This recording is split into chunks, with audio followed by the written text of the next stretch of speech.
Rajeshwari Venkittaramanan. Malayalam short and lower speed ഡിക്റ്റേഷനാണ് ഇപ്പോൾ വായിക്കാൻ പോകുന്നത്. 50 വാക്ക് സ്പീഡാണ്. എൻ്റെ ഈ ചാനലിൽ രാജേശ്വരി വെങ്കിട്ടരമണൻ എന്ന് നിങ്ങൾ സബ്സ്ക്രൈബ് ചെയ്താൽ നിങ്ങൾക്ക് 44 ഡിക്റ്റേഷൻ 50 വാക്കിൻ്റെ ഞാൻ വായിച്ചത് നിങ്ങൾക്ക് കാണുവാൻ സാധിക്കും. അതുകൊണ്ട് പരീക്ഷ മെയ് മാസം വരുന്നതുകൊണ്ട് എല്ലാവരും എല്ലാ സ്പീഡുകളും പ്രാക്ടീസ് ചെയ്യുക. ഓക്കെ, ഇത് പുതിയ ഒരു ഡിക്റ്റേഷനാണ്. ദൈവചിന്തയിൽ സ്വയം നിർമ്മിച്ച് ഭാവി ജീവിതത്തെ ശുദ്ധീകരിക്കാനുള്ള അവസരം.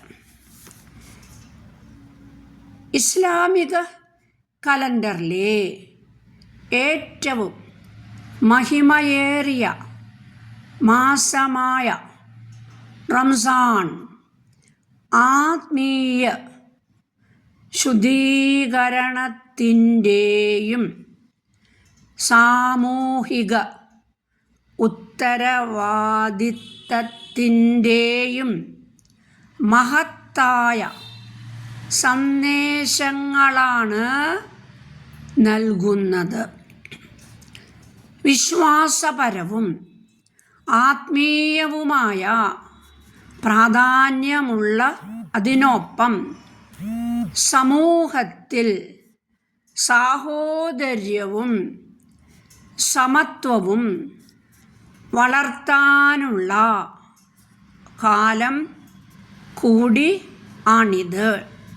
ഭക്തി, കരുണ, പങ്കിടൽ, സഹജീവിബോധം എന്നിവയുടെ മഹത്തായ പാഠങ്ങൾ ഈ മാസം ഓരോ മനുഷ്യൻ്റെയും ഹൃദയത്തിൽ പതിപ്പിക്കുന്നു.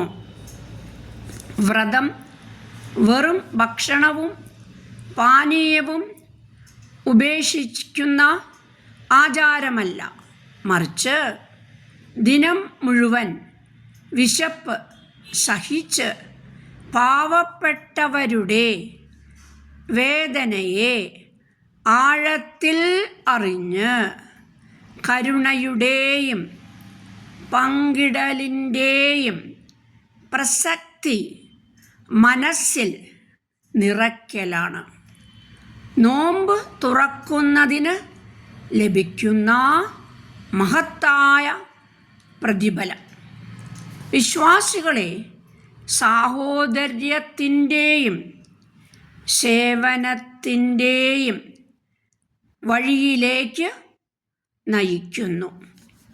ലഭിച്ച അനുഗ്രഹങ്ങൾ തിരിച്ച് അറിയാനും അതിൻ്റെ വലിപ്പവും പ്രാധാന്യവും മനസ്സിലാക്കാനും കഴിയാതെ പോകുന്ന ഹതഭാഗ്യരാണ് പലരും.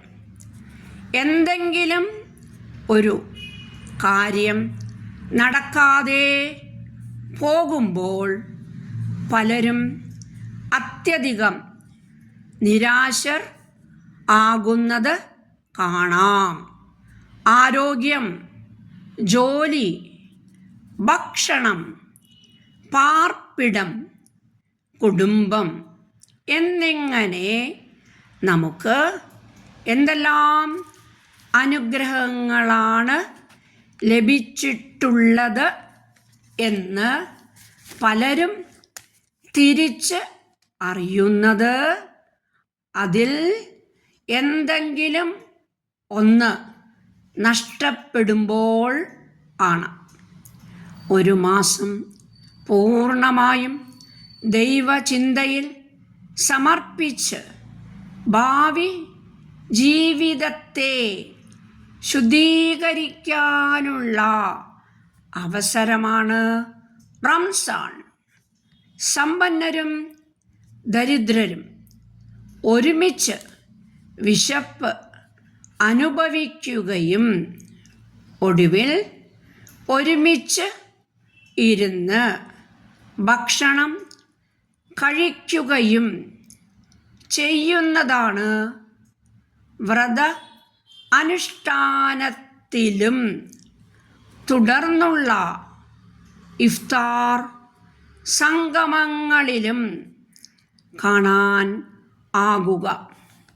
വിശപ്പിൻ്റെ കാഠിന്യവും ഭക്ഷണത്തിൻ്റെ വിലയും തിരിച്ച് അറിയുന്നതിനൊപ്പം സമൂഹത്തിൽ ഐക്യബോധവും സാഹോദര്യവും ശക്തിപ്പെടുത്താനും ഇവ ഉതകുന്നു. പാവപ്പെട്ടവരെ അകറ്റി നിർത്തി സമ്പന്നരെ മാത്രം ക്ഷണിച്ച് നടത്തുന്ന സൽക്കാരങ്ങൾ റംസാൻ്റെ സന്ദേശത്തിന് വിശുദ്ധമാണ്. സൽക്കാരങ്ങൾ കേവലം പ്രകടനങ്ങൾ ആകാതെ സഹജീവികളുടെ ആവശ്യങ്ങൾ നിറവേറ്റുന്ന സേവനങ്ങൾ ആകണം എന്നത് മറക്കരുത്. മറ്റുള്ളവരെ സഹായിക്കാൻ എല്ലാവർക്കും കഴിയണം എന്നില്ല.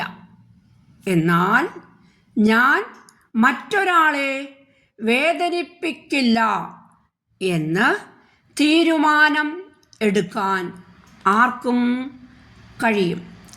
സഹായിക്കാൻ കഴിഞ്ഞില്ല എങ്കിലും മറ്റൊരാളെ വേദനിപ്പിക്കാതിരിക്കുക എന്നതാണ് റംസാൻ നൽകുന്ന അതിശക്തമായ സന്ദേശങ്ങളിൽ ഒന്ന്.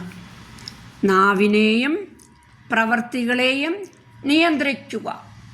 സഹജീവികളോട് സഹനത്തോടെയും സൗമ്യതയോടും പെരുമാറുക. പ്രയാസങ്ങളെ ക്ഷമയോടെ നേരിടുക തുടങ്ങിയ ശീലങ്ങൾ റംസാനിലൂടെ സ്വായത്തം ആക്കണം.